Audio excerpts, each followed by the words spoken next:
Ok.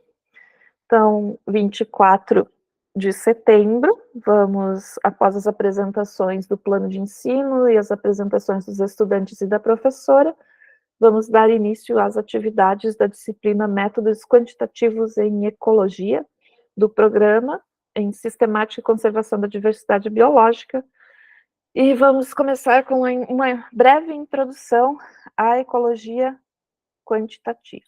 Vou fechar essa janela e abrir essa outra aqui. Então, vamos lá. O que é ecologia quantitativa? Alguém gostaria de não ler? Não era para ter aparecido direto, né? E falar o que sabe. Eu vou fazer uma pergunta diferente. Alguém gostaria de falar o que é ecologia qualitativa? Porque sabendo o que é a ecologia qualitativa, a gente chega a uma definição do que é ecologia quantitativa. Alguém prevê alguma ecologia qualitativa nos seus trabalhos? E gostaria de falar? Não? Qualitativa vem de qualidade, né?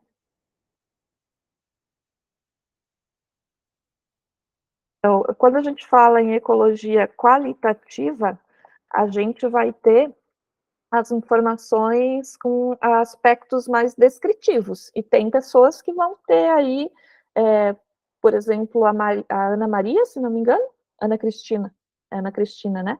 Que trabalha com a Ana Maria. Não, é a Ana Carolina. Que trabalha com a Ana Maria? Ana Cláudia. Ah, troquei, desculpa. Aos pouquinhos eu vou me acostumando. Então, quando a gente trabalha com a ecologia qualitativa, a gente vai focar mais em aspectos descritivos, sem considerar os aspectos mais matemáticos, mais quantitativos, né? Dos ecossistemas ou dos organismos com os quais a gente vai estar trabalhando.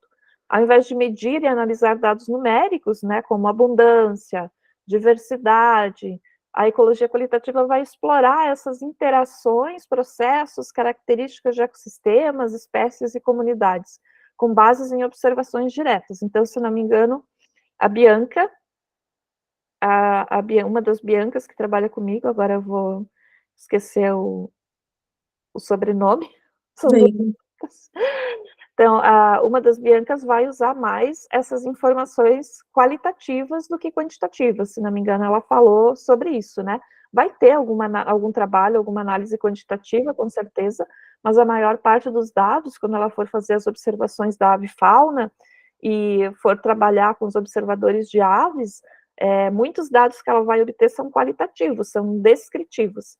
Já a Bianca, que vai trabalhar com a fenologia, né, com as abelhas, vai ter muitas análises quantitativas, vai ter qualitativas também. É muito difícil a gente não ter nada qualitativo nos nossos trabalhos, mas o qualitativo é aquele que vai descrever os aspectos, e o quantitativo é aquele que vai explorar as análises matemáticas, as estatísticas, são coisas que fogem do nosso senso de olhar e dizer, é isso, é aquilo. Às vezes parece que é uma coisa, a gente põe ali na análise estatística e é outra.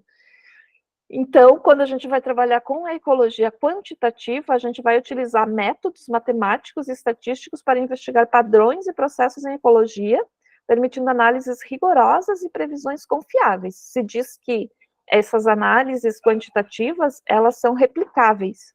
Então, se alguém for querer fazer o mesmo trabalho, replicando todas as mesmas condições que a gente fez no nosso trabalho, o que fora do laboratório é praticamente impossível, e até no laboratório é difícil, a gente vai conseguir replicar e obter aqueles mesmos dados, se não houver nenhuma mudança, né, no ambiente. Pessoal, eu não estou vendo vocês, então se vocês quiserem perguntar, vocês podem falar, tá bom?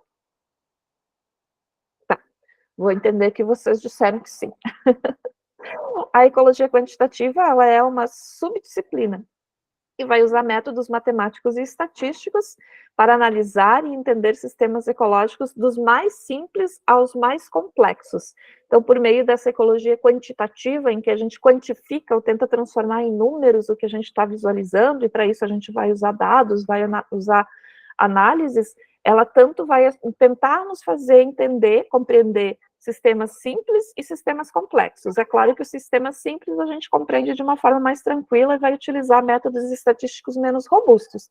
Já os sistemas mais complexos a gente vai precisar de parcerias e de pessoas que trabalham com aquela a estatística mais apurada, mais robusta, como é o caso do professor Marlon, né, que vocês já tiveram o prazer de conhecer, e que eu sugiro que vocês entrem sempre em contato com ele e explorem bastante o conhecimento que ele tem, porque ele é uma pessoa que conhece bastante sobre isso.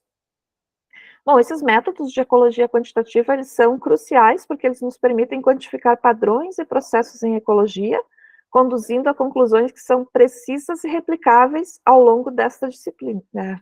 Precisas e replicáveis. O que a gente vai fazer ao longo da disciplina, né?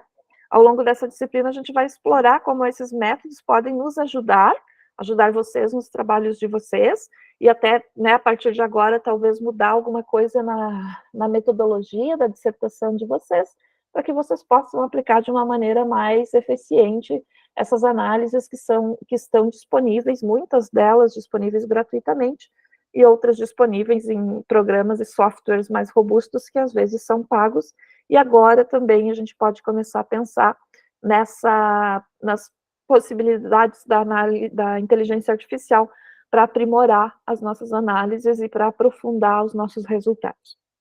Bom, esses métodos, né, eles podem ajudar a prever comportamentos de sistemas ecológicos e responder perguntas vitais sobre conservação e biodiversidade, gerando dados confiáveis e dados que a gente vai poder, muitas vezes, disponibilizar para a tomada de decisões públicas, né? Então, é extremamente importante essa parte da nossa ecologia, o estudo da ecologia quantitativa, e a gente tentar entender de que forma a gente pode utilizar isso para o nosso trabalho, para a nossa dissertação e até para futuros trabalhos. Mas nesse momento eu peço que vocês foquem na dissertação de vocês, que vocês pensem, né, olhando isso aqui, o que vai ter de dados quantitativos que vocês vão poder usar na dissertação de vocês.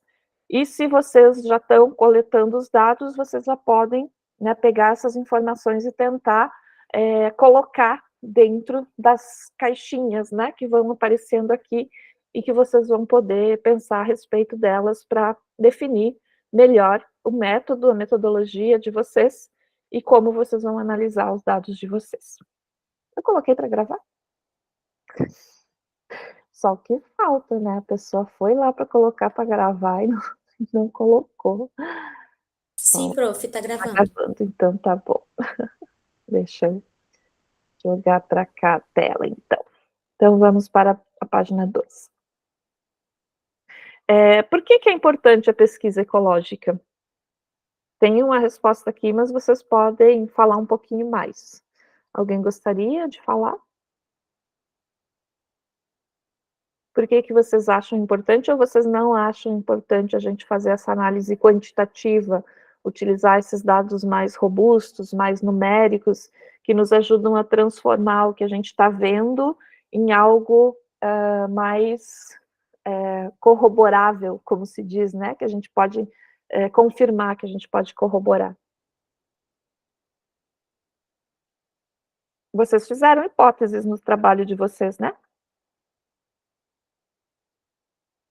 Sim, prof. Sim, fizeram. E como é que vocês vão confirmar essas hipóteses?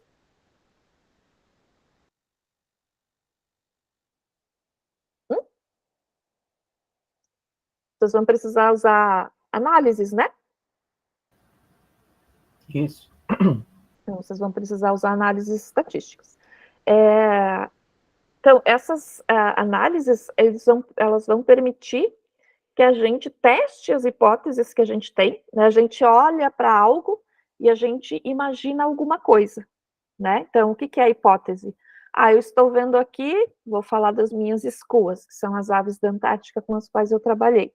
Eu estou vendo aqui, a princípio me parece que a fêmea é sempre maior que o macho. Então, toda vez que eu tiver um casal e a ave maior, tiver uma ave maior e uma ave menor, o que eu vou ter? A fêmea vai ser a maior. Mas por enquanto é só uma hipótese. Na minha hipótese, todas as vezes que eu tiver um casal das aves que eu trabalhei lá na Antártica, que se chamam escuas, e tiver uma ave menor e uma ave maior, eu vou deduzir que a ave maior é a fêmea, ok? É só uma hipótese. Como eu faço para chegar aos dados para testar essa hipótese? Alguém chuta? Quem vai trabalhar com piru-piru tem que saber. Coletar as medidas, enfim, determinar uma amostra, né? Porque não é possível também Exato. medir todo o universo, né? Exatamente, eu vou ter uma amostra, né? Então, vamos dizer, eu tenho 100 pares, eu vou analisar 20% dos pares. Só um chute, tá, gente? Pode ser 30%, pode ser mais. Vou pegar esses casais e vou fazer as medidas morfométricas. Vou medir o tamanho do bico, vou fazer algumas medidas que são padrão na área de ornitologia, né? Que é com o que eu mais trabalhei até hoje.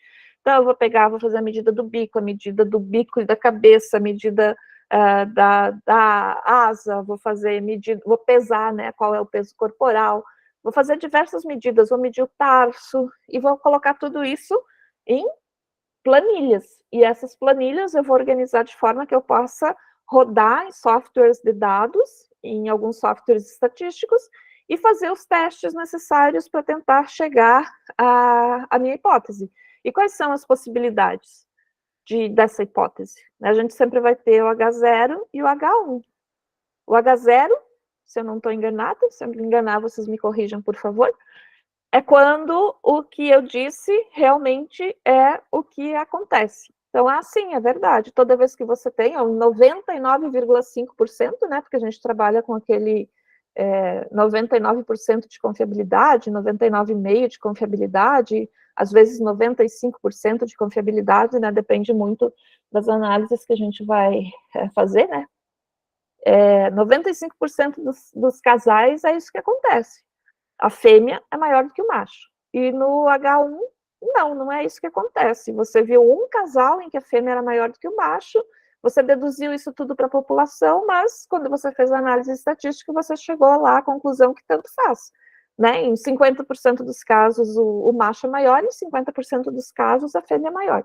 E aí não houve uma diferença significativa, mas a gente usou dados para chegar a um teste, para testar uma hipótese.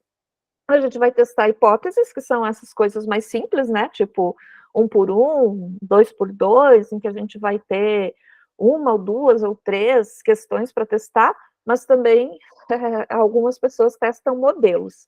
Aí a testagem de modelos eu não vou me aprofundar, porque eu não sei a respeito, mas eu sei que daí é muito mais complexo, porque são diversas hipóteses que vão ser testadas e são testes muito mais robustos para a gente utilizar. Então, geralmente, a gente vai testar as hipóteses, né? Claro, mais adiante ali tem gente no doutorado, no pós-doutorado, que faz teste de modelos, porque já está tentando ver o funcionamento do ecossistema como um todo, não vai ver só a espécie X e a espécie Y, mas vai ver ali o conjunto de espécies e o que está acontecendo, por exemplo, com as mudanças climáticas. Aí já é uma testagem de modelos, já é algo bem mais complexo para a gente concluir, para a gente observar.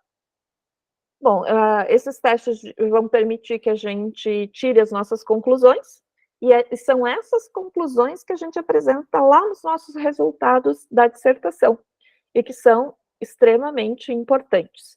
Por quê? Porque a gente vai ter conclusões baseadas em evidências sólidas, ou seja, a análise dos meus dados permitiu, graças ao teste X, permitiu concluir que em 99,5%, e no caso das minhas escuras foi mesmo um número muito alto, assim, 99% dos casos, e aí T menor e o igual que 0,05, permitiu concluir que em 99% dos casos a fêmea é maior do que o macho quando a gente está analisando e observando um casal de escuas. Então, esse é só um exemplo bem simples, tá, pessoal? Alguém gostaria de dar um outro exemplo?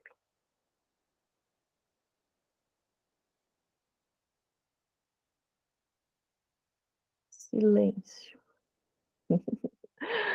Bom, isso é extremamente importante, porque ao analisar, o silêncio não é importante, tá? O silêncio, eu só vou descontar a nota de todo mundo aqui, já vão começar com menos de 10, porque não estão colaborando com a aula.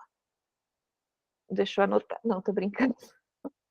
Então, é extremamente importante, porque a gente está lidando com questões de conservação e gestão de recursos naturais, e a gente pode utilizar esses dados, esse embasamento, então, de forma a ter dados efetivamente mensuráveis, corroboráveis, até para trabalhar com pessoas que não são da área e mostrar essas informações e mostrar a importância das informações que a gente tem, né?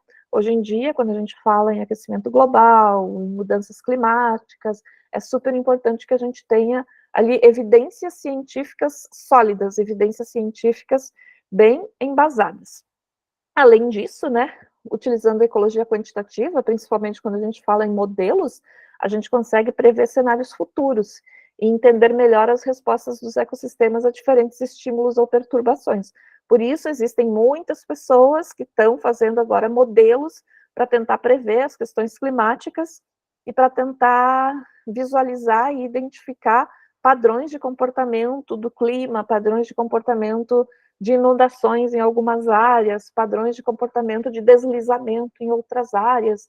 Por quê? Porque é extremamente importante que existam essas evidências científicas e, com base nos dados que a gente tem agora, é extremamente importante que a gente tente prever o que vai acontecer se acontecer esse mesmo cenário outra vez.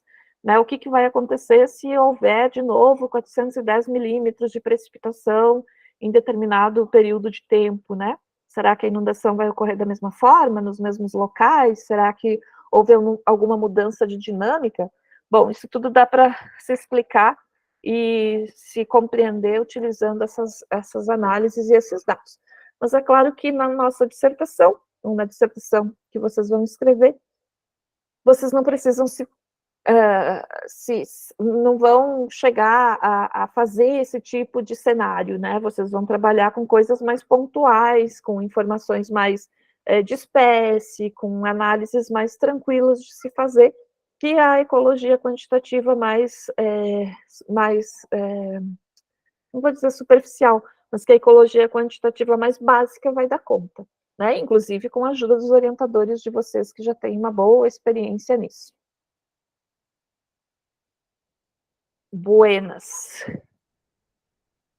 Exemplos de questões de pesquisa que utilizam métodos quantitativos. Aí aqui são só alguns exemplos para vocês pensarem a respeito, né? Como as mudanças climáticas estão afetando a distribuição de espécies invasoras. Que dados vocês acham que a gente precisa coletar para conseguir aplicar alguma análise estatística que vá me trazer respostas sobre como as mudanças climáticas estão afetando a distribuição de espécies invasoras? Alguém tem alguma ideia? Vai ter que pegar os dados climáticos, provavelmente, e a distribuição de espécies. Quais as espécies, né? Quais são? Aqui está falando das espécies invasoras. Então, sim, os dados climáticos, e entre os dados climáticos, o que a gente vai usar? Temperatura, pressão atmosférica, nível de a pluviosidade, né? Quanto está chovendo, ou se está mais seco, né? Todas essas informações vão estar ali tabuladas nos dados, bem como para cada espécie invasora e a localização, né? Já que a gente está falando de distribuição, a gente não pode esquecer da área onde isso está ocorrendo. Então, vamos pensar assim, tem uma área com muitas mudanças climáticas e tem uma área sem mudanças climáticas. Essa área sem mudanças climáticas pode servir como comparativo, né? Para essa outra área com mudanças climáticas. Então, a gente pode ter A1, área 1 e área 2. Então, na área 1, qual a temperatura? Né? Qual a temperatura média? Primavera, verão, outono, inverno. Quais as espécies? Existem espécies invasoras? Sim, sim, quantas? Como elas estão se comportando? Elas estão ocupando mais áreas? Estão ocupando menos área? E na área 2, né? Então, tudo isso vai ser tabulado e colocado de forma que possa ser analisado nos softwares de análise estatística. E, claro, ainda tem análise qualitativa que vai ser feita em relação a tudo isso, né? Não é somente a quantitativa. Geralmente, a gente faz as duas análises, mas a quantitativa é aquela que nos dá os resultados mais robustos, mais palpáveis, né? Em que você pode replicar se você tiver necessidade no futuro. A gente pode usar modelos estatísticos, né, para prever mudanças e planejar estratégias de manejo. Então, se a gente chegar à conclusão que na área 1 existem muitas espécies invasoras, claro que não a pessoa que fez a análise estatística, que, né, é um modelo mais complexo, mas os ecólogos e os outros profissionais que vão estar trabalhando na área vão conseguir propor, por exemplo, estratégias de manejo, né? Ou então, ao menos, alguma estratégia para evitar que isso ocorra na outra área que estava ocorrendo. Então, por isso a importância, né, de a gente ter essa boa base de ecologia quantitativa e saber que isso é possível. Outra coisa que a gente pode responder é quais fatores influenciam a biodiversidade em diversos ecossistemas. Por exemplo, como a fragmentação de hábitats afeta a biodiversidade local. Isso, né, fragmentação de hábitats é algo extremamente estudado, né? A gente está estudando isso há bastante tempo e existem já diversos estudos e diversas abordagens estatísticas que nos trazem informações sobre isso. Então, alguns fatores que podem influenciar a biodiversidade, entre eles a gente tem a fragmentação de hábitat. E de que forma a gente pode criar, sugerir medidas, né, para mitigar ou para reduzir esses impactos negativos. Depois de fazer as análises, a gente tem um embasamento para fazer esse tipo de proposta, né? Então, o embasamento ele vem como primordial para que a gente possa ter a questão do convencimento em relação à necessidade que a gente tem de tomar decisões, sejam elas decisões políticas ou decisões sociais, para que a gente modifique ou que a gente, pelo menos, preserve um pouco mais aqueles ambientes, o que é extremamente complexo, né? Perguntas?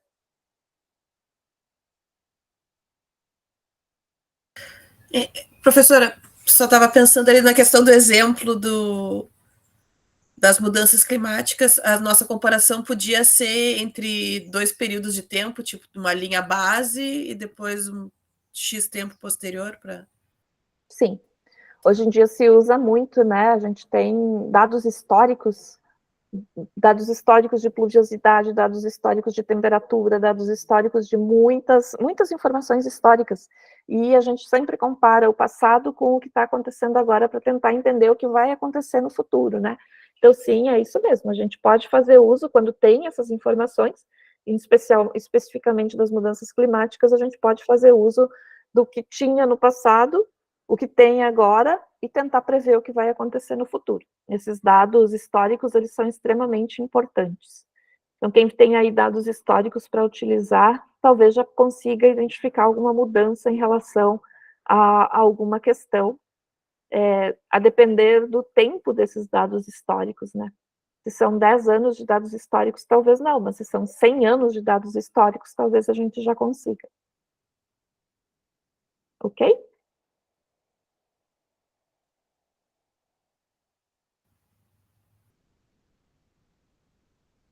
Qual é, então, a importância da precisão na coleta e análise de dados? Os métodos quantitativos, eles vão reduzir, ou eles têm esse objetivo, né, de reduzir a subjetividade na interpretação de dados. Então, não é ali falando que as escoas fêmeas são maiores que as escoas macho. Na realidade, são os dados falando, é uma análise de dados, é uma análise estatística mostrando isso. E vai proporcionar resultados mais precisos e replicáveis. Então, a Early foi lá em 2012, e fez essas análises.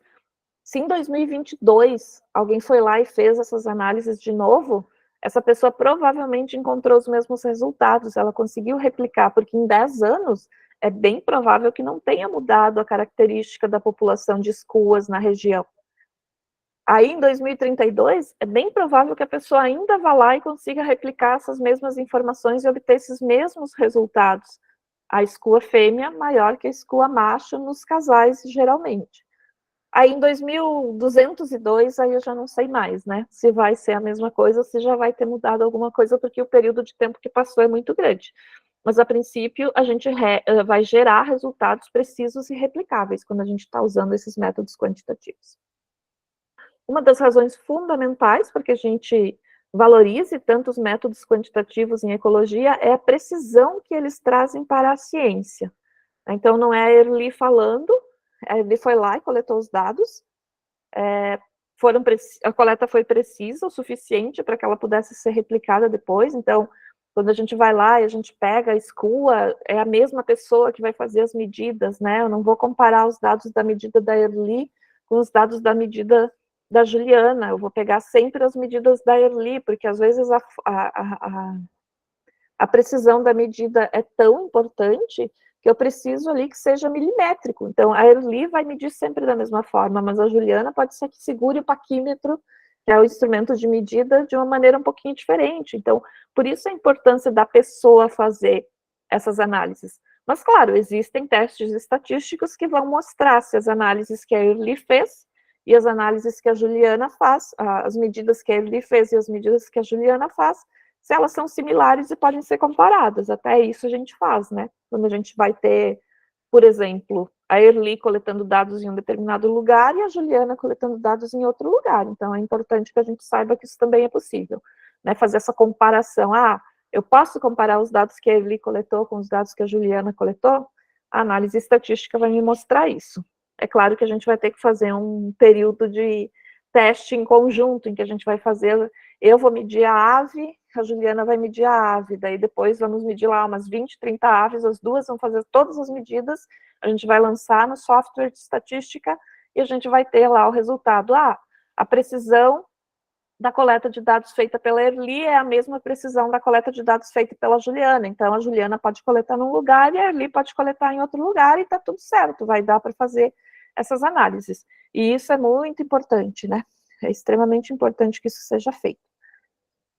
Quando a gente utiliza abordagens matemáticas e estatísticas, a gente minimiza erros na coleta e na análise de dados, tanto erros quanto vieses, né, ou inclinações. A Erli está inclinada a dizer que a escua fêmea é maior que a escua macho. Então, né, na hora de coletar os dados, a Erli pode estar tendo um viés ali.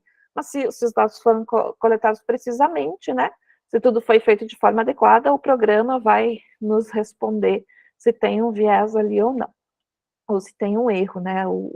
Tanto que outliers, que são aqueles dados que saem muito do padrão, a gente exclui, porque pode ter sido um erro de anotação, pode ter sido um erro na hora de tomar a medida, pode ter sido uma subjetividade ali no momento. Então, tudo que foge muito do padrão, a gente acaba excluindo. Os dados precisos, eles são base para conclusões confiáveis e recomendações de políticas ambientais sólidas. Então, vejam o quanto é importante a gente fazer a nossa análise, o nosso registro, a nossa coleta de dados, e a gente saber o que a gente está indo fazer, saber o que a gente está indo coletar. Não é simplesmente chegar no lugar e olhar e fazer as anotações. Não, a gente tem que saber e padronizar o que a gente está indo fazer, para que se alguém um dia for replicar aquilo, chegar naqueles mesmos resultados. Ou se não chegar nos mesmos resultados, a gente tem uma explicação. Não chegou nos mesmos resultados porque em 500 anos houveram muitas mudanças, ou houve muitas mudanças, e a gente não consegue os mesmos resultados. Mas se eu for fazer uma análise hoje e daqui a 10 anos, a chance de eu ter os mesmos resultados é grande. Então, a gente precisa que isso ocorra, que a gente tenha quando a gente for coletar os nossos dados, que é a fase que vocês estão agora, que vocês pensem nessa coleta de dados, já pensando na análise que vocês vão fazer, ou que vocês potencialmente podem fazer, para coletar da maneira mais sólida, e mais precisa, e mais perfeita possível. Sem essa precisão, a gente pode correr o risco de tomar decisões baseadas em informações falsas, né? Informações que não são a realidade. Vamos lá. Perguntas? Podem me interromper, tá, gente?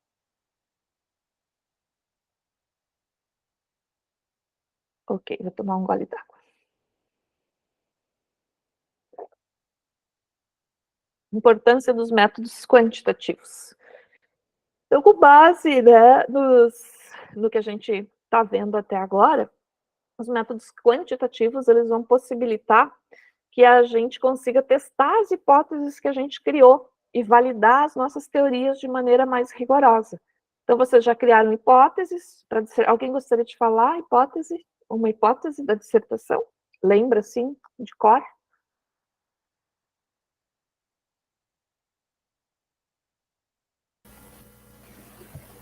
A minha, prof, é exatamente essa questão. A minha, no caso, para dimorfismo sexual em pirupiro, esqueci de falar, mas além das medidas morfométricas, a gente também está analisando uma despigmentação na íris. E praticamente todas as espécies do gênero Hematopus possuem uma mancha. E aí os estudos têm mostrado que essa mancha está associada a dimorfismo. Então, as fêmeas têm uma mancha bem acentuada, ou a maior parte bem acentuada, e os machos não têm a despigmentação, ou tem muito fraquinha. Então, mas a gente vai calcular essa área da mancha usando também um aplicativo, um software que calcula essa área, essa elipse. A gente vai ter o valor de porcentagem para saber o tamanho da mancha dentro da íris, né? Então, a gente também vai usar isso como uma medida. Então, a nossa hipótese é que as fêmeas realmente possuem essa despigmentação acentuada, que as medidas morfológicas são maiores, e para dimorfismo vai ser isso. E para monogamia é que existe a monogamia social em pirupiro, né? Pelo monitoramento que a gente tem ano a ano dos casais, né? A gente tem casais juntos registrados há mais de 5 anos, né? Então, vai ser que existe. As minhas escolas tinham casais juntos registrados há mais de 20 anos, o mesmo casal. Imagina. Que bonitinha, né? Mas vive uns 40 anos, então? Elas vivem 30, 40 anos. Elas vivem bastante. Prof, tu tem a tua pesquisa, com certeza ela gerou artigos, enfim, né? Tu podia disponibilizar para nós, eu fiquei curiosa. Sim, posso colocar lá para vocês darem uma olhada. Posso pôr a dissertação toda, porque daí está mais detalhado. Com certeza, Coloco sim. Aí vocês vão ver que além de ter essa questão do dimorfismo, dimorfismo do gênero, né? Tem dimorfismo de espécies.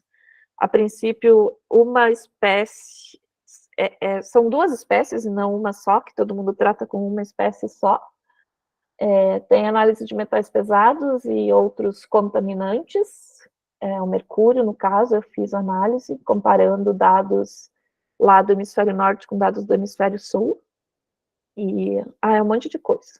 Comportamento, tem um monte de coisa, porque quando a gente vai para lugares mais rigorosos, como é a Antártica, tudo tem que se transformar em informação, né? Então, tudo a gente registra, tem até tamanho de ninho, se tem diferença no tamanho de ninho entre as espécies, a gente tem, ou do uso de vegetação, tem muita coisa. Então, eu vou pôr lá para vocês darem uma olhadinha, pelo menos na parte estatística, tá bom? Legal, estava até vendo, prof, até dizendo que uma das hipóteses para monogamia é justamente a longevidade, né? Mas aí, realmente, estava pensando nessa questão estatística, mas é um estudo de muito longo prazo, né? Para correlacionar isso, com certeza, né? Sim, a gente usa dados de outros pesquisadores, né, de outros artigos. Eu não acompanhei elas por 20 anos, até por 10 anos eu acompanhei. 10, 12 anos eu cheguei a acompanhar. Eu tinha casal que já me conhecia quando eu chegava lá. Muito legal. E a gente marca, né, a gente coloca as identificações, as anilhas, então a gente consegue saber, às vezes não precisa nem chegar perto do casal, né, de longe mesmo a gente já sabe que é o mesmo casal, além de ser monogâmico, eles ainda vão na mesma área, então eles têm essa especificidade, essa exclusividade de área também, em que eles reproduzem, eles buscam a mesma área de reprodução, então é muito interessante. Buenas. Então, essa capacidade de testar hipóteses e validar teorias são essenciais para a ciência moderna. Por que é que as professoras do componente que vocês estavam fazendo insistiram tanto nas hipóteses, né? Já estava lá no nível de, cadê a hipótese? Só falta a hipótese. Eu lembro porque as Biancas me perguntaram a questão das hipóteses, né? Que precisava ter as hipóteses. E aí a gente fica com medo, né? De o que é hipótese, né? E, na realidade, é simplesmente o que eu acho que vai acontecer, e aí eu pensar que algo vai acontecer com base nas minhas observações, com base no que está nas referências bibliográficas, é algo importante, né? Que a gente comece a ter, é o nosso potencial criativo. Mas e se estiver totalmente errado? Se estiver totalmente errado, a gente vai utilizar os dados estatísticos para ter certeza se está errado ou está certo. E não existe certo ou errado, né? Existe uma hipótese verdadeira e uma hipótese nula. É isso que vai existir. E a gente precisa, então, dessas hipóteses. E nem todas as hipóteses que a gente coloca no início do projeto, elas vão até o final. Às vezes, na metade do caminho, a gente muda a hipótese. Isso também pode acontecer, tá, gente? Não é errado você mudar a tua hipótese na metade do caminho. Ou criar outras hipóteses, que também é muito interessante. Deixa eu pensar... Bom, a gente está falando de ecologia, mas nem todo mundo está fazendo estudos ecológicos, tá? Mas é importante que vocês saibam que isso pode ser aplicado também nas outras linhas e nas outras áreas em que vocês estão conduzindo a dissertação de vocês. Então, esse material que eu estou trazendo, essas informações, elas são importantes para que vocês olhem para o trabalho de vocês, né, para a dissertação de vocês, e vocês tentem encaixar isso de alguma maneira. E tudo bem também se não conseguirem, porque alguns trabalhos são muito específicos, né? E não vai ter como aplicar isso. São mais descritivos, né? Tem uma base mais teórica, e tudo bem, né? São trabalhos com a mesma validade e a mesma importância. Mas eu estou trazendo aqui a questão dos métodos quantitativos, então eu peço que vocês façam esse esforço de olhar para as dissertações de vocês e tentar encaixar isso dentro daquilo que vocês estão visualizando na dissertação e visualizando aqui no componente curricular. Alguém está fazendo algum trabalho experimental em laboratório?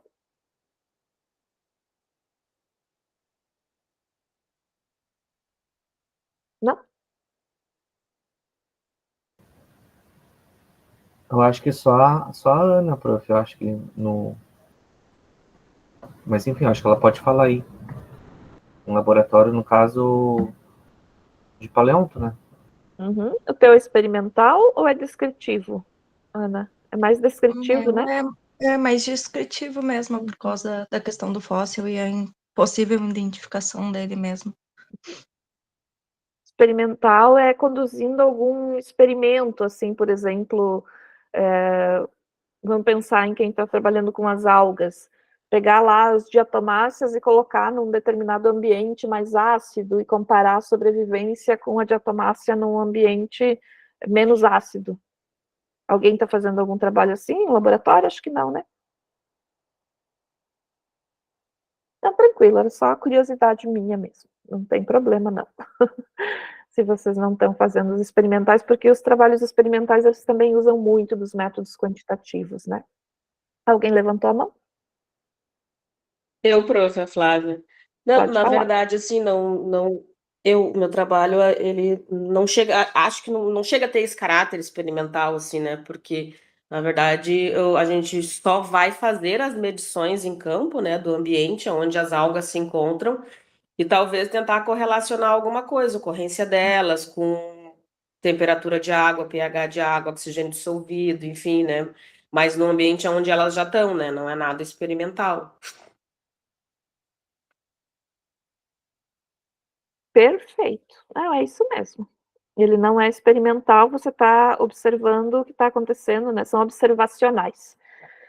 São dados de observação. Você simplesmente observa o que está acontecendo, faz os registros ali dos dados e ok, tá tudo certo. Os observacionais são assim, né? A maioria, então, eu acho que aí dos trabalhos que eu vi, a maioria de vocês está fazendo trabalhos observacionais e não temos, dessa vez, trabalhos experimentais. Mas ok também, é só uma curiosidade minha. Deixa eu ver aqui uma coisinha. Vamos ver se eu esqueci de alguma coisa. Bom, em ecologia, a gente vai trabalhar com sistemas bem complexos. E esses das algas, por exemplo, você, Flávia, né? Sim. Tá. Você já definiu, né, quais são o que você vai usar de dados, né? Você não vai usar uma infinidade de informações, você já escolheu alguns dados para você usar, né? que você vai Eu, em observar? princípio, vou trabalhar com dados que são mais relevantes e que a comunidade de cianobactérias, elas respondem melhor, né? A gente sabe que elas respondem à variação de fósforo, de nitrogênio, de oxigênio dissolvido, de condutividade. Então, a gente já sabe que são parâmetros que interferem, né, na distribuição delas, na ocorrência delas. Mas, como a série de outros parâmetros, né? Daqui a pouco surge alguma coisa que chame a atenção, mas em princípio a gente já tem definido quais parâmetros que a gente vai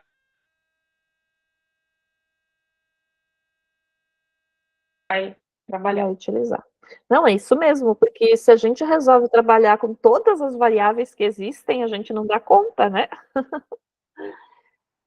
Existem uma infinidade de variáveis, né? Se for olhar oxigênio dissolvido, no caso aí das bactérias, acidez, alcalinidade. Não termina nunca o trabalho. Não termina nunca, então realmente sim, tem que selecionar quais são as variáveis. Então a gente geralmente está trabalhando com sistemas muito complexos, com muitas variáveis interconectadas, e a gente precisa definir quais são as variáveis com as quais a gente vai trabalhar, né? Com esses métodos quantitativos, a gente vai isolar essas variáveis, que é isso que você já está falando, né? E entender seus efeitos específicos, o que permite construir modelos ecológicos mais precisos e prever resultados com maior confiança. Então, mas é isso mesmo, né? Se pega na literatura, ou então se faz pequenos testes com os dados que você já tem. Ah, esse aqui a gente descarta, esse aqui a gente mantém, e a gente vai chegando aí à série de dados ou as variáveis que vão ser utilizadas e que vão influenciar mais ali na população das cianobactérias, como é no caso do estudo da Flávia. Alguns exemplos de estudos quantitativos impactantes em ecologia, né? Estudos sobre efeitos de fragmentação de hábitat na biodiversidade, modelagem da dinâmica populacional de espécies ameaçadas e alguns outros estudos, né? A gente utiliza análises estatísticas para entender padrões de migração de aves, por exemplo, em resposta às mudanças climáticas, e essas análises, elas sempre vão nos ajudar a prever mudanças futuras. Então, a gente pegando informações de aquilo que a gente mencionou antes, né? Se a gente está trabalhando com mudanças climáticas, a gente tem uma série de dados temporal, né, gigantesca. Então, temos 50 anos de dados pretéritos, temos os dados atuais e podemos prever quais são os dados futuros. Então, por isso que a gente tem aí previsões de aumento de temperatura da atmosfera em 1 grau em 50 anos. Estou chutando, tá, gente? Eu não recordo qual é a previsão.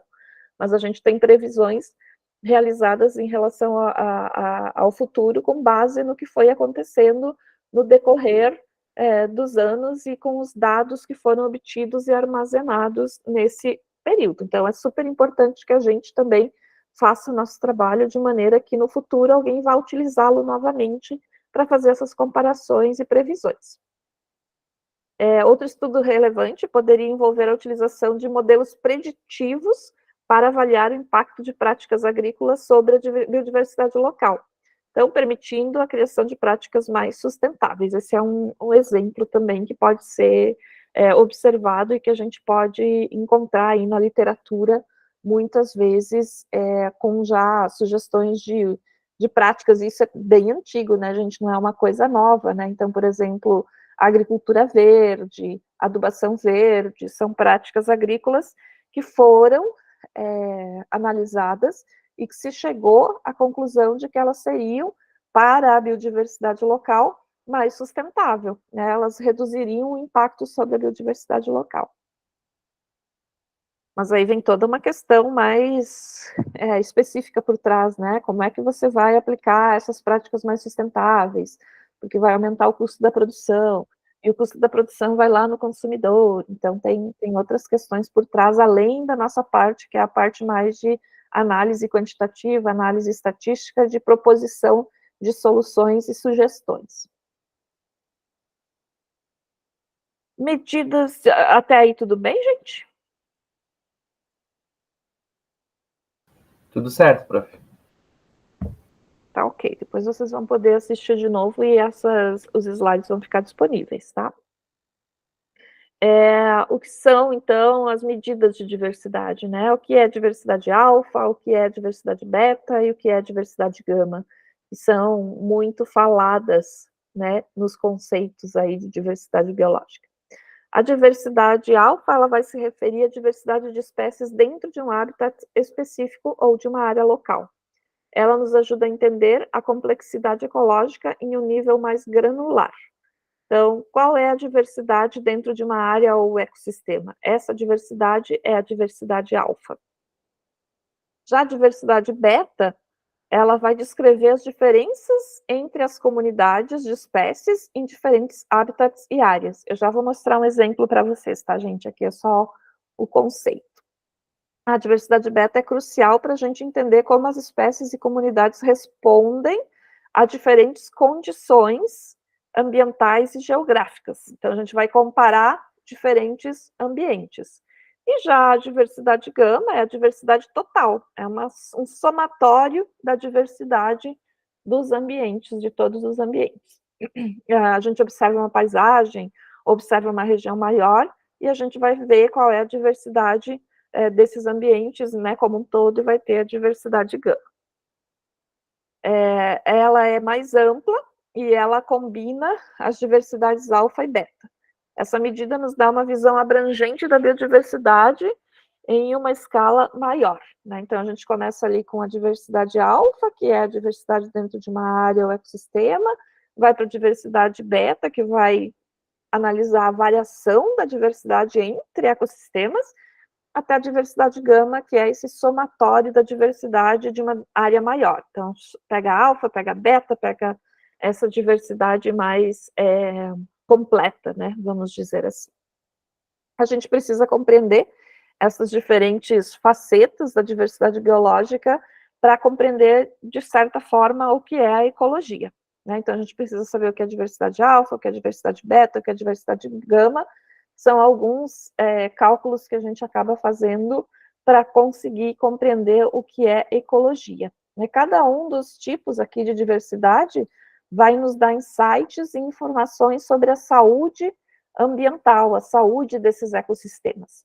Altos níveis de diversidade alfa, por exemplo, podem indicar que a gente está observando um ecossistema rico e estável, né? Mas se a gente tiver, daí a gente tem que também ir um pouquinho além e observar que tipo de espécies a gente tem ali. São espécies naturais, são espécies invasoras, né? Tudo isso vai nos dar alguma resposta diferente, mas vamos dizer no mundo ideal.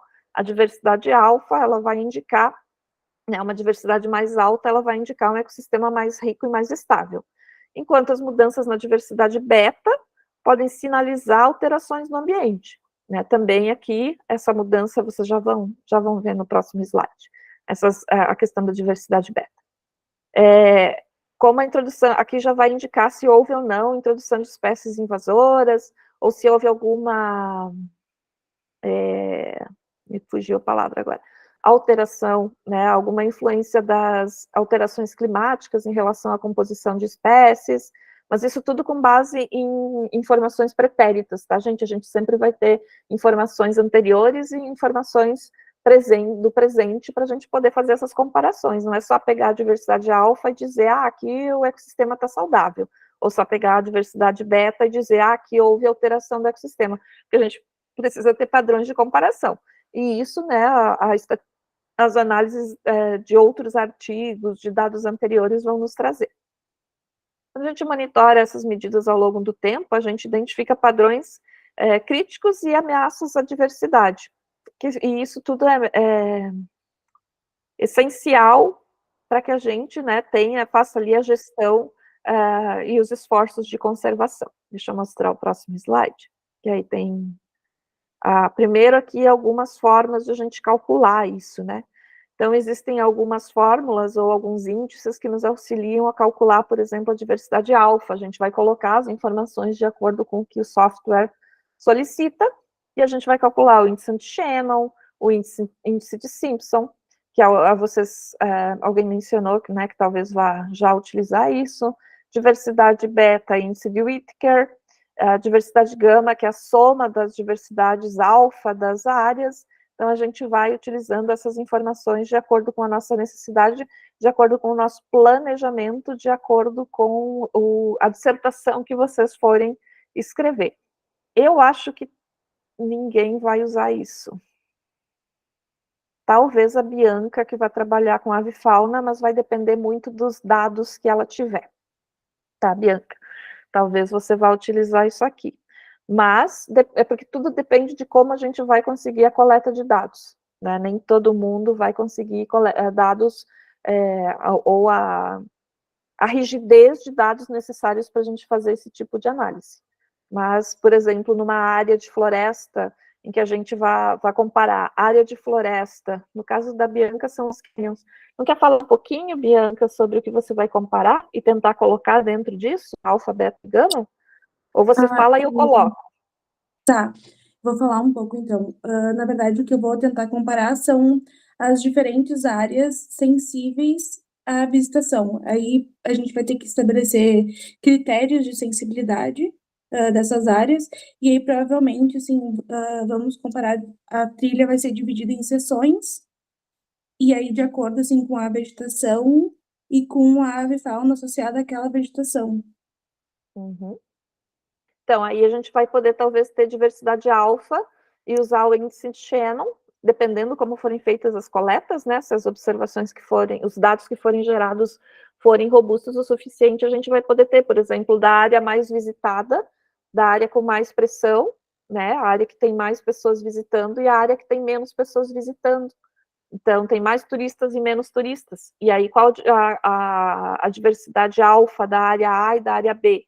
Se a área A tem uma diversidade maior e a área B tem uma diversidade, ao contrário, se a área A, que é a mais visitada, tem uma diversidade menor, e a área B tem uma diversidade alfa maior e ela é mais conservada, a gente comprova aí uma hipótese de que a área mais preservada tem uma diversidade maior. Então, a pressão de visitação da área A pode estar gerando algum tipo de pressão que faz com que a diversidade mude, né, entre uma área e outra. Então, são esses tipos de comparações que a gente acaba fazendo. Então, ó, já anota isso aí, Bianca, que a gente vai ter que ver se consegue fazer, mas vai depender da forma como os dados forem coletados e tabulados, né? Não, a gente não vai poder usar se não tiver certeza daquelas informações.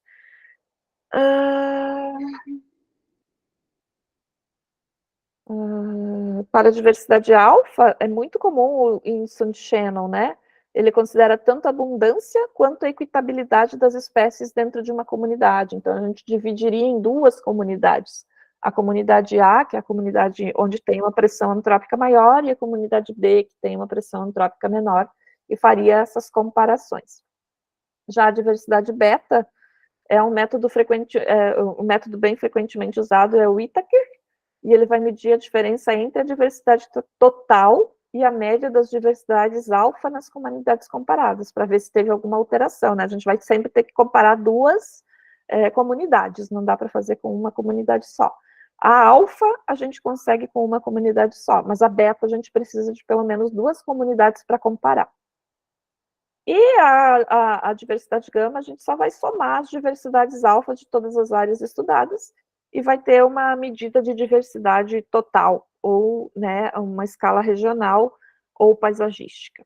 Então, aqui eu acho que tem os exemplos agora. Então, por exemplo, fictício, tá, gente? Foi inventado. 3 diferentes áreas. A gente tem uma floresta em que o número de espécies é igual a 10. A gente tem um campo em que o número de espécies é igual a 8. E a gente tem uma área urbana em que o número de espécies é igual a 5. Como que a gente vai fazer? O índice de Shannon, ele vai nos dar a diversidade alfa. O índice de Whittaker vai comparar essas áreas, né? Vai nos dar uma diversidade beta comparando as 3 áreas. E a diversidade alfa vai nos dar uma diversidade total.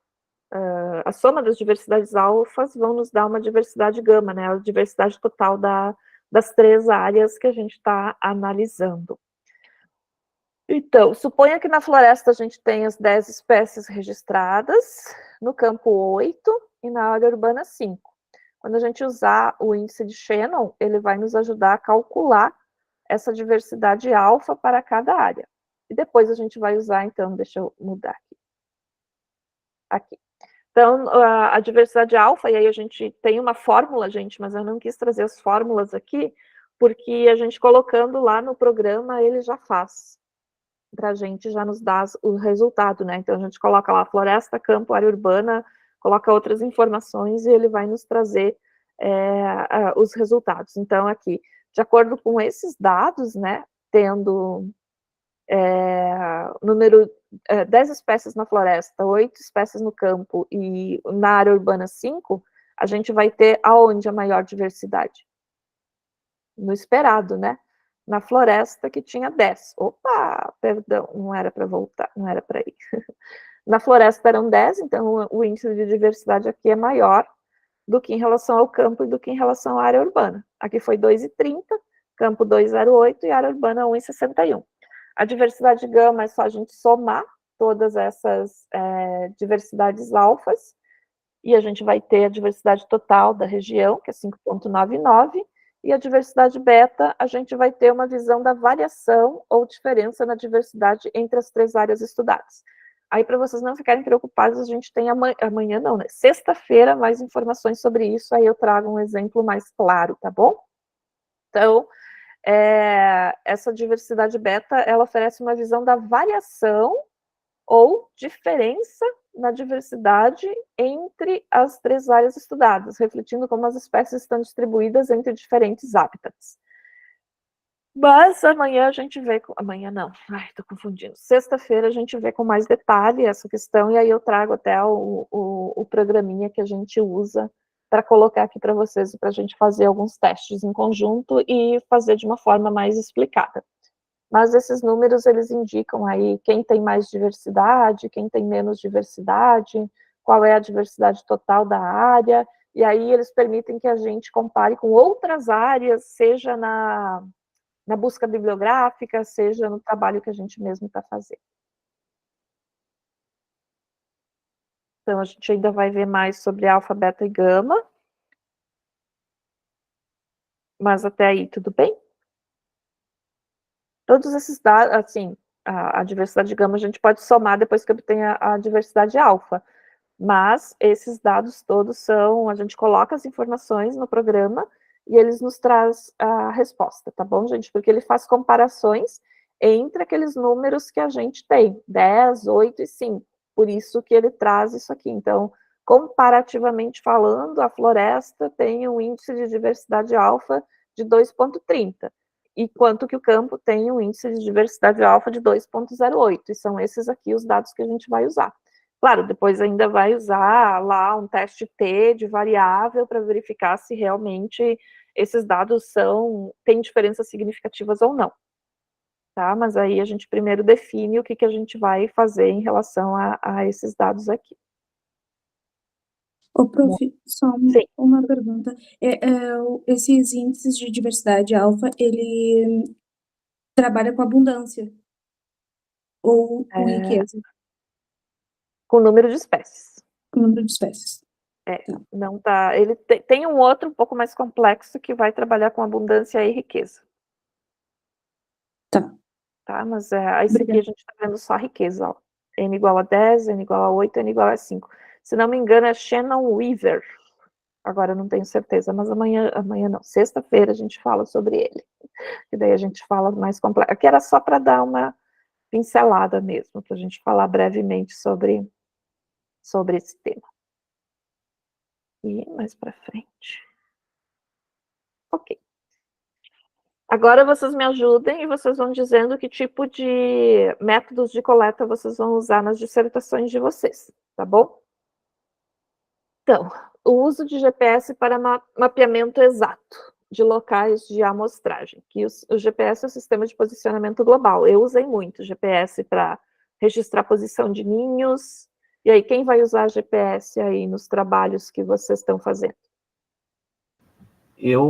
No nosso estudo lá em Torres, a gente vai usar o GPS para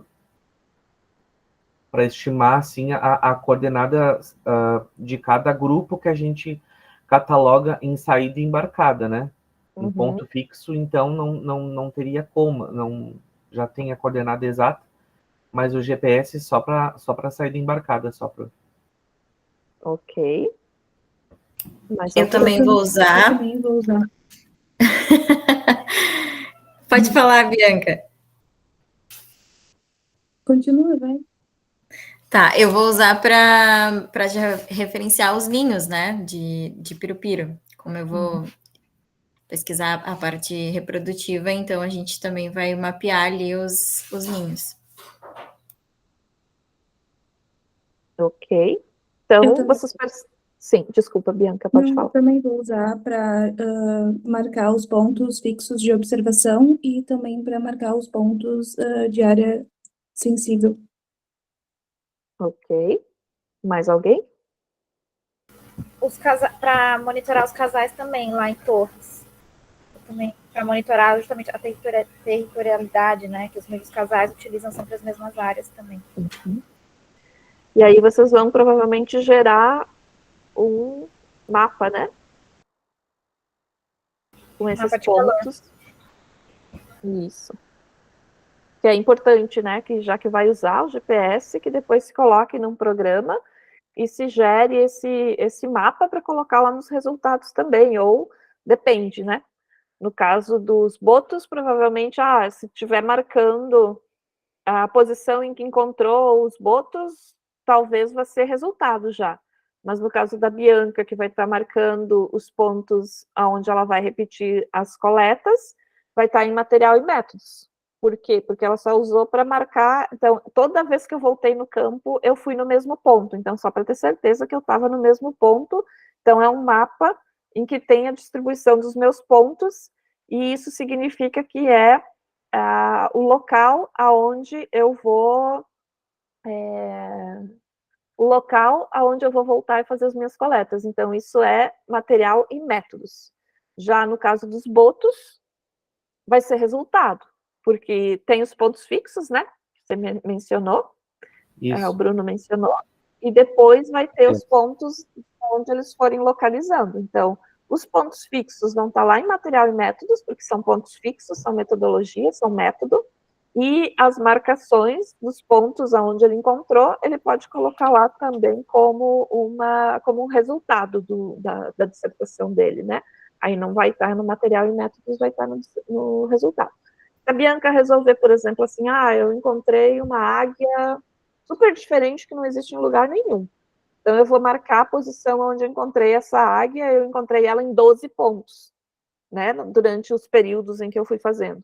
Aí, se encontrou essa águia em 12 pontos, ela vai colocar isso também em resultados, porque são os pontos onde ela encontrou as águias. Então, também, aonde a gente vai colocar essas informações, é muito importante que a gente tenha a consciência, né, que a gente saiba como vai usar esses dados. Então, eu estou definindo estratégia, eu estou definindo método, vai ficar em material e métodos. Não, é um resultado, né? Eu efetivamente encontrei os botos aqui, ali e ali. Nos outros pontos eu não encontrei, então é resultado. E é muito... Oi. Sim? Uma pergunta, né? A relação dos métodos eficientes de coleta de dados seria só em trabalho de campo, no caso? No meu caso, a coleção de insetos em seco que eu vou trabalhar do Brasil e fora do Brasil que vão vir para o museu para a gente analisar e fazer as medições. Teria como fazer alguma coisa assim, porque uma das dúvidas, no caso da validade, né, da espécie, é a localização. Aí, não sei se eu... na realidade, você já vai ter os dados de coleta que o museu vai te indicar. Você vai ter que confiar. Como é que você faria essa confirmação? Você pode, né, ir no campo e tentar localizar de novo esse mesmo inseto, mas eu não sei se é essa a tua proposta, né? Não, inicialmente não seria ir a campo, seria mesmo analisar o que já tem. E E alguns você vai são muito analisar o que já tem. difíceis, né? Uhum. Sim, tem uns que devem ser, nem existem mais, talvez, né? Exatamente, tá bem difícil a gente encontrar uma das espécies que não tem mais, a gente não encontra nem a espécie tipo. Então, você vai ter que confiar que os dados que estão nos museus são confiáveis e você vai ter que usar os dados que estão no museu. Aí, se eles usaram GPS para identificar onde foi, você pode gerar um mapa em cima das informações encontradas na literatura ou nos dados em museus, você pode utilizar. Geralmente, eles te fornecem o mapa já, né? Não sei qual é a situação que você tem. E quando a gente recebe, eles já têm de onde foi coletado, tem a localização, tudo certinho. Então, eu vou usar esses dados para fazer, né, então, a análise. Aí você não vai obter. Aí, provavelmente, vai estar em material e métodos, porque não são resultados teus. Agora, as análises que você fizer em cima disso vão ser teus resultados. Né? Mas, a princípio, o que tu receber pronto, que você não tiver que trabalhar em cima, porque veio pronto do museu, você vai colocar lá no teu material e métodos.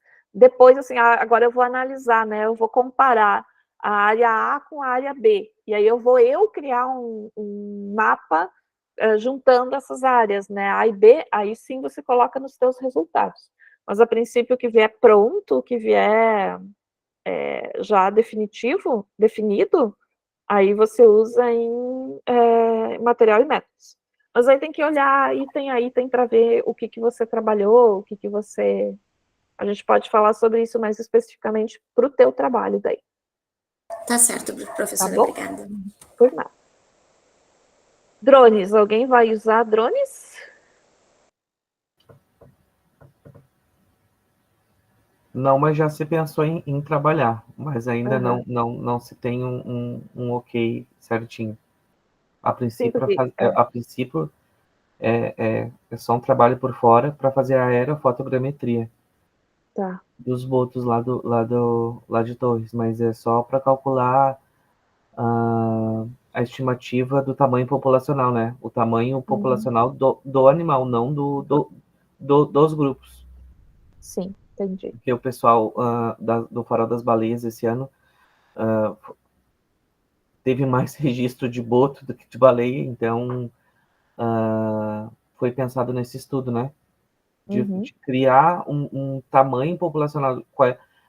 É um grupo de mais jovens, é um grupo de mais adultos, ou é um grupo com maioria de fêmeas, a maioria são de indivíduos do sexo masculino, então é mais ou menos isso, assim, de machos.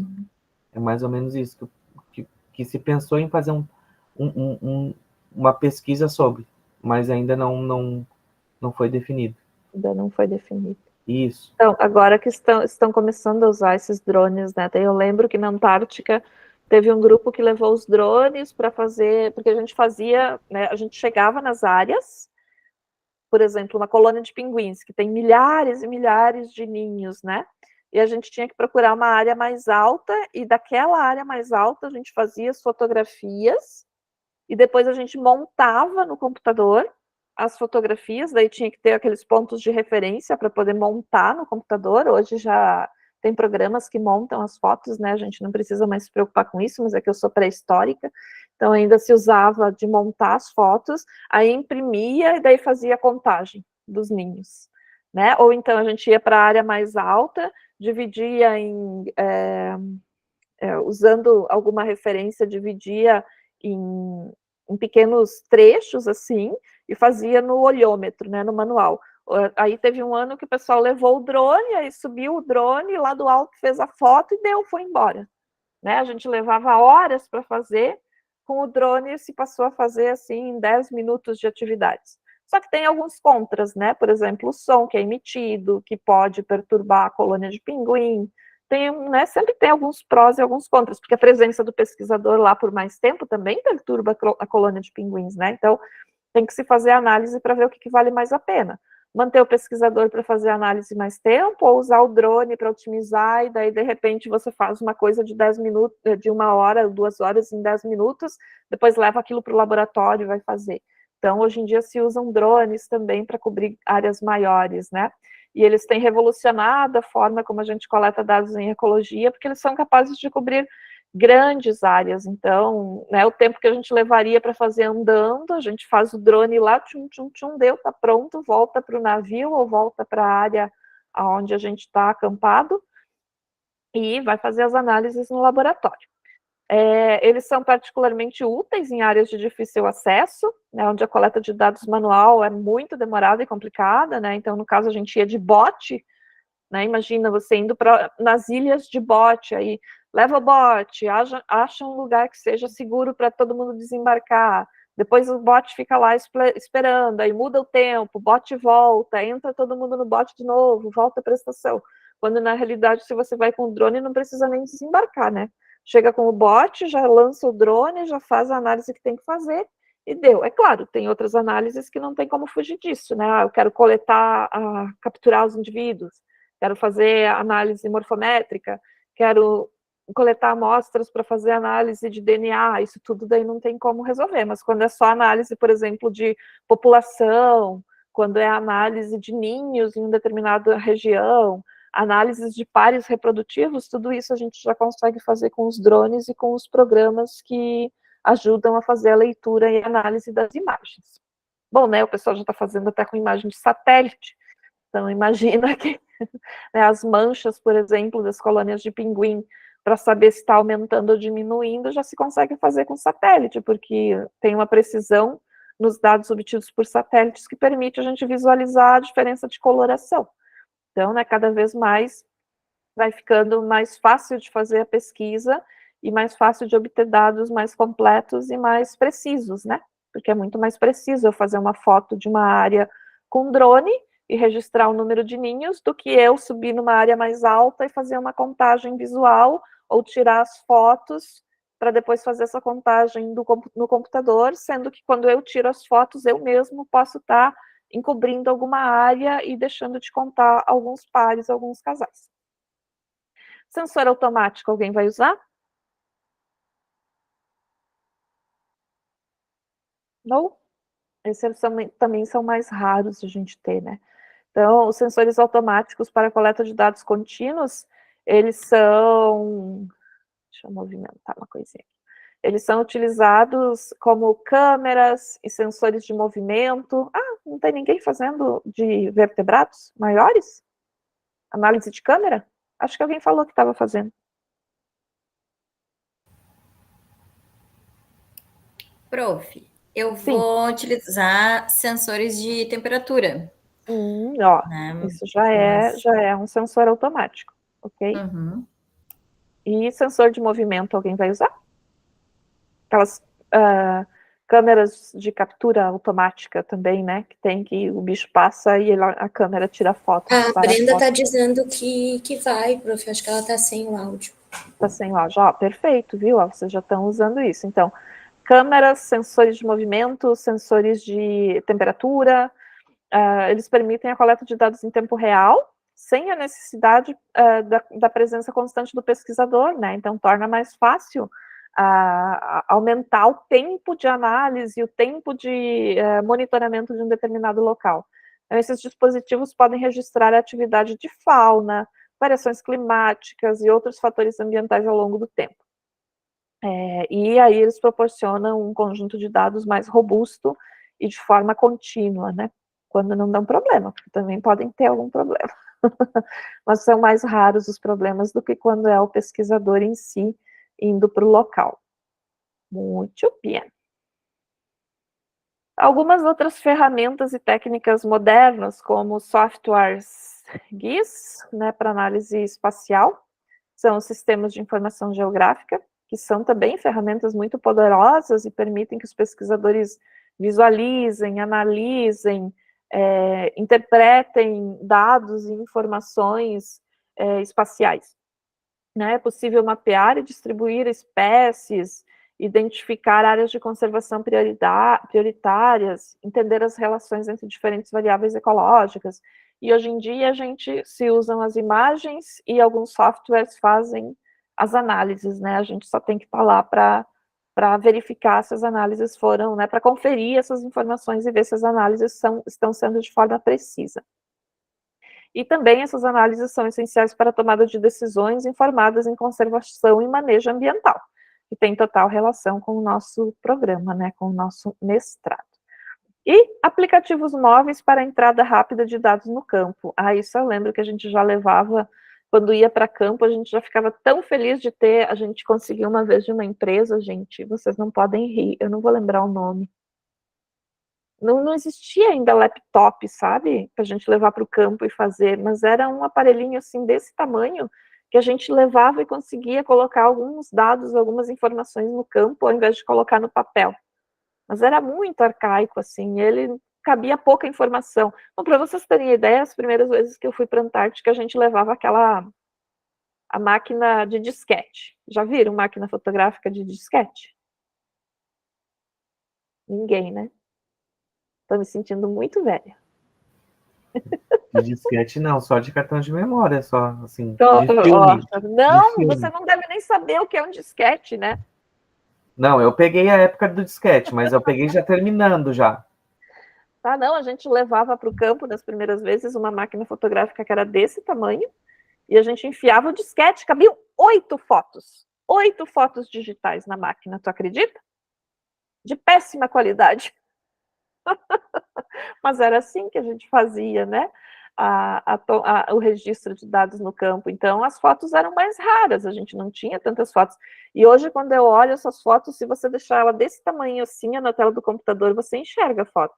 Se você começa a ampliar ela, fica só uns borrão, né? Eu tenho essas fotos ainda aqui num HD externo. Então, para vocês terem ideia de como essas ferramentas e técnicas, elas vão evoluindo. E já se está falando na inteligência artificial, que a gente já usava antes, mas agora está muito, muito, muito, muito mais avançado, né? Então, esperem que provavelmente vocês vão precisar, né, usar, ou vão poder se beneficiar dessa questão da inteligência artificial também para essas análises, principalmente, né? As coletas, né, talvez com já a inteligência artificial embarcada em drones, já consiga fazer análises, a coleta de dados e análise ao mesmo tempo e já gerar as informações sem a gente ter que fazer essa análise, né? Usando a inteligência artificial ali. Mas, com certeza, vão surgir muitas outras coisas que vão facilitar a nossa vida. Buenas. Então, esses sistemas, o GIS, né? Esse sistema de informação geográfica, a gente utiliza para mapear a distribuição de espécies, identificar áreas de conservação, entre outras coisas, e agora, cada vez mais com inteligência artificial, a gente vai conseguir aplicar para outras possibilidades, que talvez a gente nem tenha imaginado ainda. E esses aplicativos móveis, né, que eu mencionei para vocês que a gente levou uma vez para o campo, mas não era que nem o celular, assim, né, que a gente coloca milhares de informações e faz a foto e já registra em cima da foto, era uma coisa muito arcaica, assim.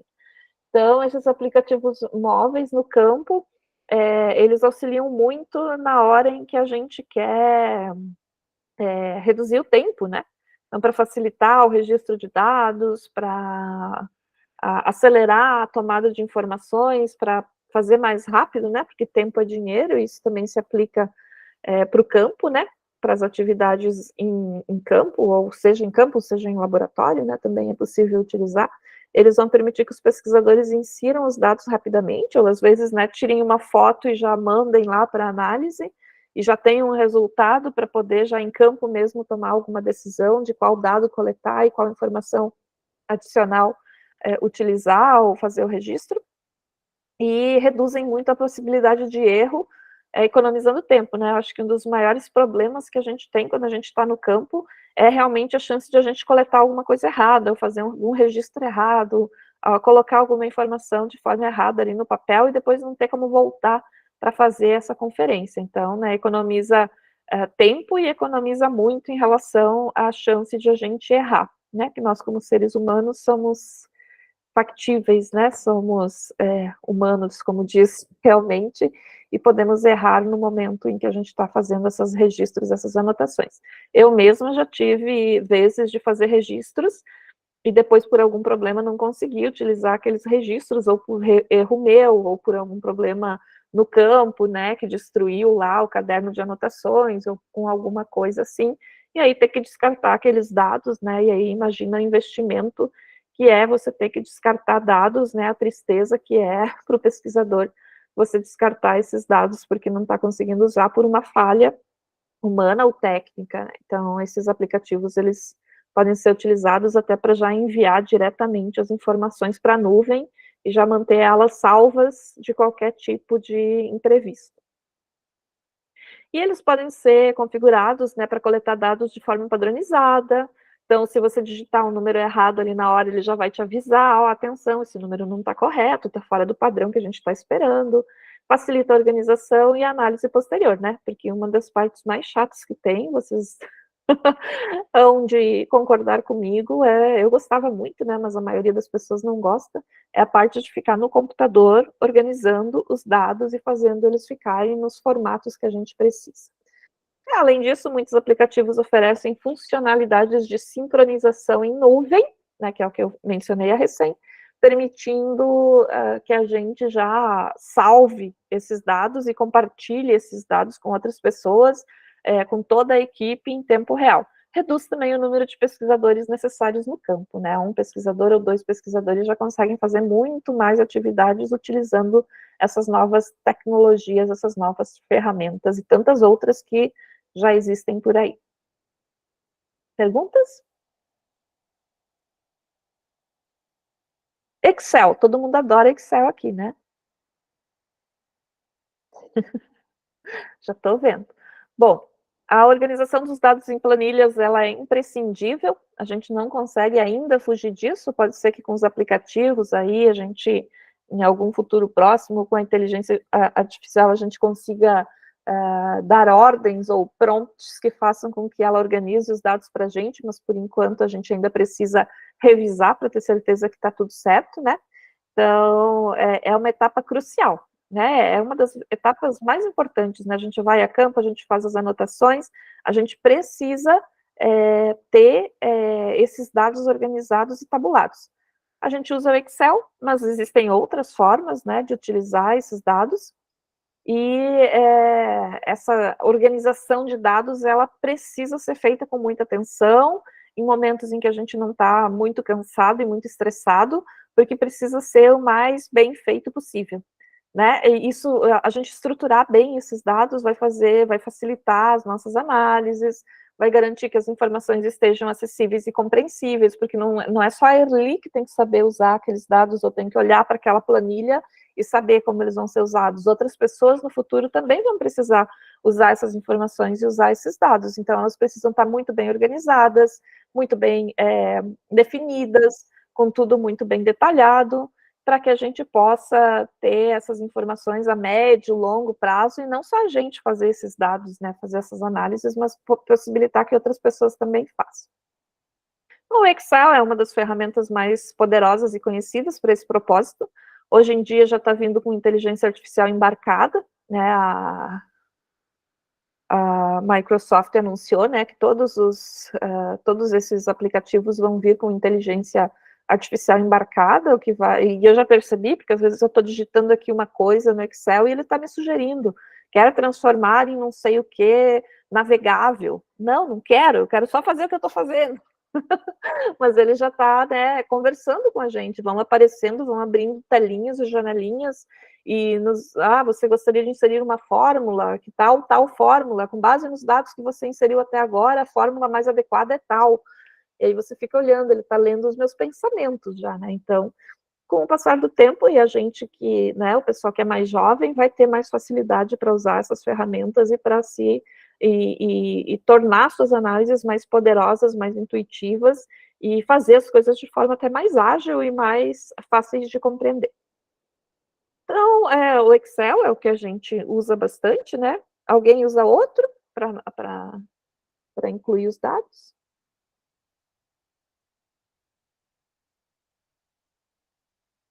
Quem fez o curso do R? Usava direto o R ou usava o Excel para depois jogar para o R?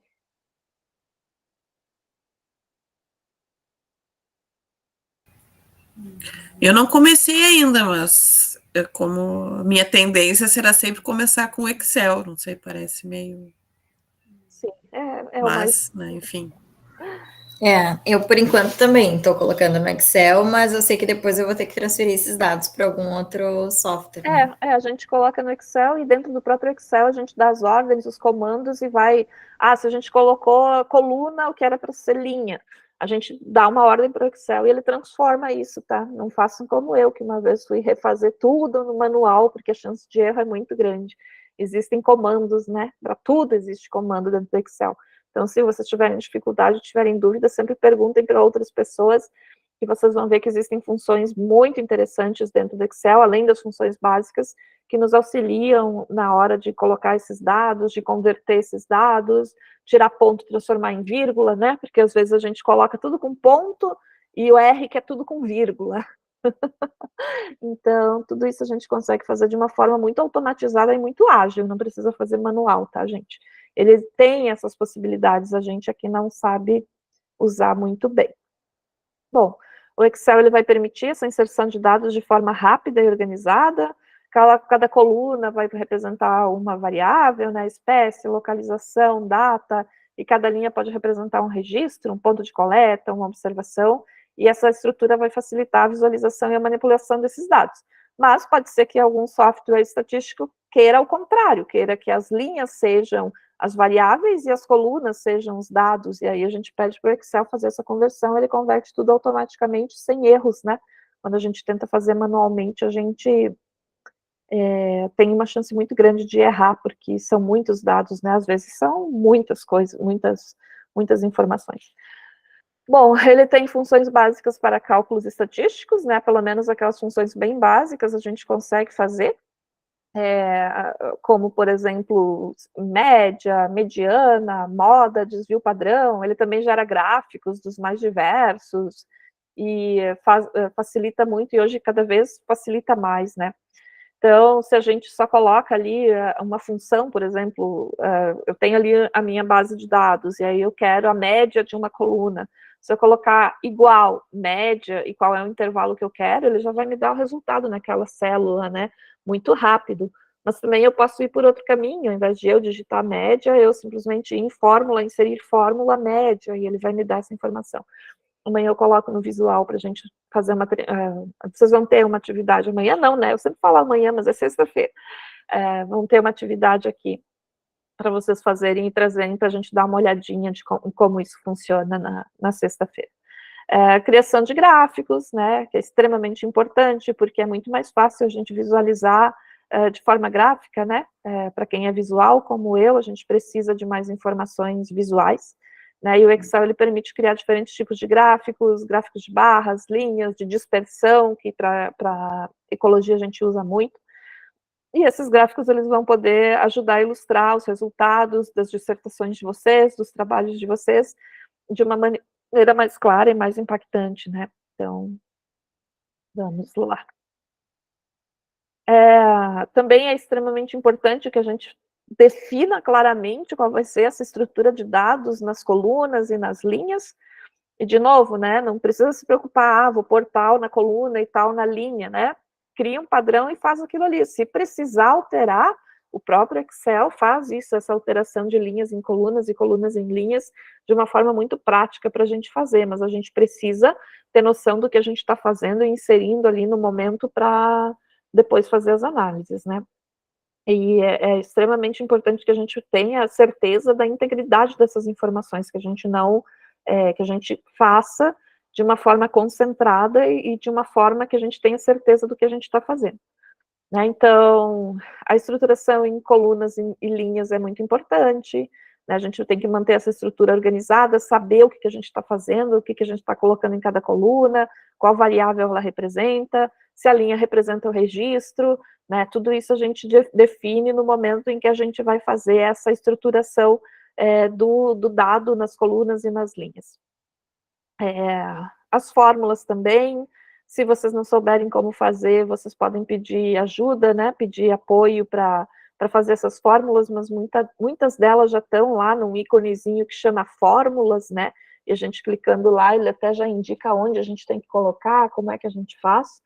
Mas, né, esses são os mais básicos para a gente ter uma visão geral dos dados. Na hora de preparar os dados para análise estatística, a gente precisa ter noção de em qual software a gente vai colocar, porque dependendo do software, a gente vai precisar de um posicionamento diferente desses dados, das variáveis. A gente sempre precisa trabalhar com a questão de limpeza de dados, remover duplicatas, porque às vezes sem querer a gente coloca a mesma informação 2 vezes, 3 vezes, né? Então, remover as duplicatas, corrigir os erros, clicar sempre, né, de verificar erros. Aí ele vai tentar ver se tem alguma coisa fora de um padrão e vai te dizer, ó, verifique a célula tal. E aí a gente vê se a gente realmente errou, se tem ainda como voltar nos dados para corrigir, ou se a gente vai excluir aquilo que está meio fora, né, de padrão. E transformação de variáveis quando for necessário. Tudo isso o Excel consegue fazer para a gente, né? É bem comum a gente ter aquelas variáveis binárias nos softwares, e isso também o Excel faz para a gente, né? Por exemplo, transformar o sim em 0 e o não em 1, ou o contrário. Mas aí o que eu sugiro para vocês é que vocês sempre tenham a planilha, a aba com os dados originais, copiem os dados originais e modifiquem só os outros dados, né? Cria uma outra aba para modificar os dados. Nunca se trabalha na planilha original, tá? A gente deixa a planilha original como original não mexer. É assim que está escrito na minha. Original não mexer. Aí eu vou copiando, fazendo várias cópias dela e vou fazendo ali as análises. Daí, para o software XPT, aí eu coloco lá como é que o software tal utiliza.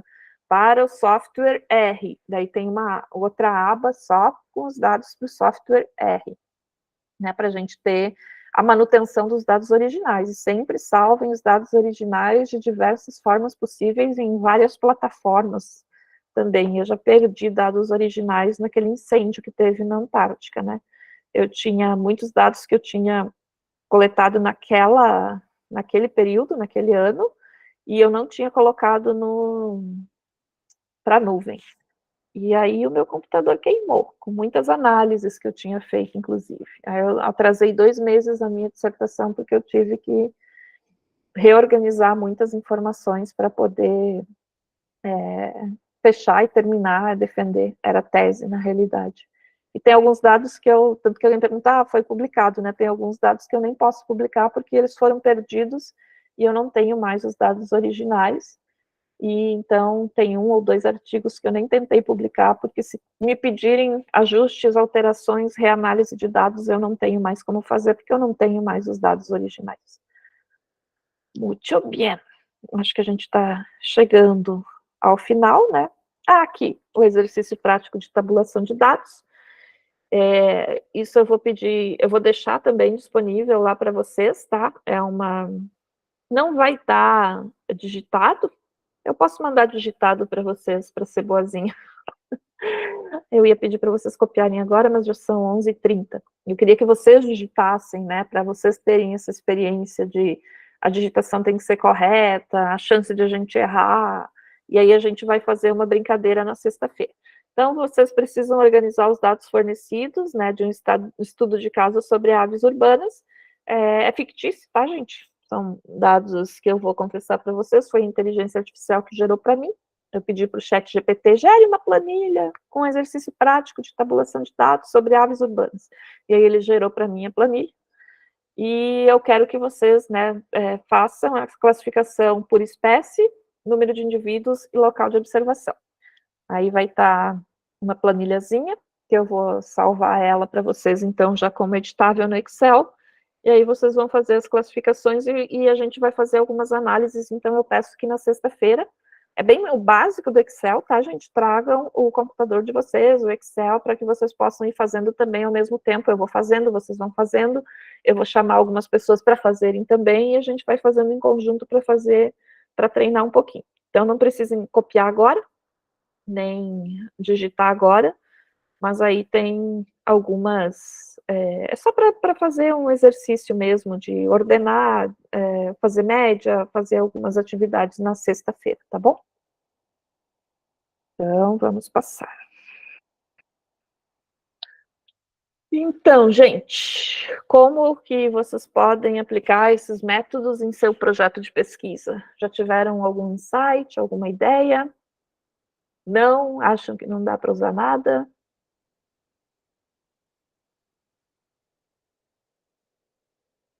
Acho que durante a apresentação vocês também foram trazendo, né? Então, eu imagino que sim, que vocês compreenderam formas de utilizar. Vocês vão ter que aprofundar isso, né, claro, na hora em que forem utilizar nas dissertações de vocês. Mas, assim, uma informação bem básica, bem superficial sobre isso, né, sobre a necessidade dessas análises, sobre essas informações, a gente teve aqui na aula. Alguém quer colocar alguma coisa, fazer alguma pergunta?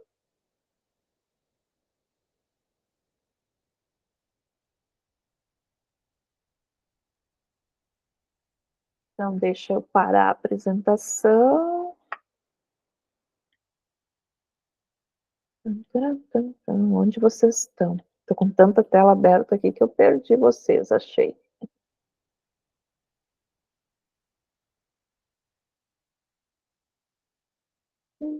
Parar a gravação.